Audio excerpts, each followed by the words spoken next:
কিছু সুবিধাবাদী মানবতার ফেরিওয়ালা থেকে সকল দেশবাসী প্রবাসী ভাইয়েরা সাবধান। কোটা আন্দোলনের সময় তারা গর্তের ভিতরে ছিল। এখন যেহেতু দেশ স্থিতিশীল হয়েছে, আন্দোলন নেই, তারা গর্ত থেকে বাইর হয়ে যারা রাজপথে শহীদ হয়েছে তাদের ফ্যামিলির সাথে গিয়ে দেখা করতেছে, বলতেছে আমরা শহীদ ভাইদের পরিবারের পাশে আছি। আপনারা যারা আহ, ওদের পাশে দাঁড়াতে চান আমাদের বিকাশে টাকা পাঠাতে পারেন। আমি সকল প্রবাসী ভাইদেরকে বলবো, ওরা একটা টাকাও আপনারা ওদেরকে দিবেন না, ওরা সুবিধাবাদী দল।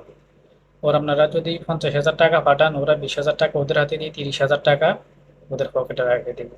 দ্বিতীয়ত আরেকটা হচ্ছে হলো, এগুলো ভিডিওগুলো আপলোড দিয়ে ওরা ডলার ইনকাম করে ওদের ব্যাংক ব্যালেন্স বাড়াবে। এতে ওই শহীদ ভাইদের পরিবারের কোনো কিছু হবে না।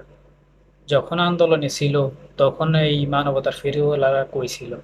এখন যেহেতু দেশ শান্তি হয়ে গেছে, সব শিথিল হয়ে গেছে, এখন মানবতার ফেরিওয়ালারা কোথা থেকে বার হয়? ওই যে কয়েকজন আছে মানবতার ফেরিওয়ালা, ওনারা শহীদ ভাইদের বাড়িতে যায়, ওদের মা বাবার সাথে দেখা করতেছে, কোলাকুলি করতেছে, সান্ত্বনা দিতেছে, মানে বুঝাইতেছে আমরা মানবতার ফেরিওয়ালারা আপনাদের পাশে আছি।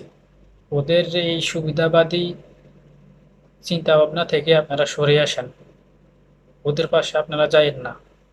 ওদেরকে টাকা পয়সা না দিলে দেখবেন যে মানবতার ফেরিওয়ালারা নিজের টাকা খরচ করে কেউ কারো পাশে দাঁড়াবে না। সবাই ভালো থাকবে।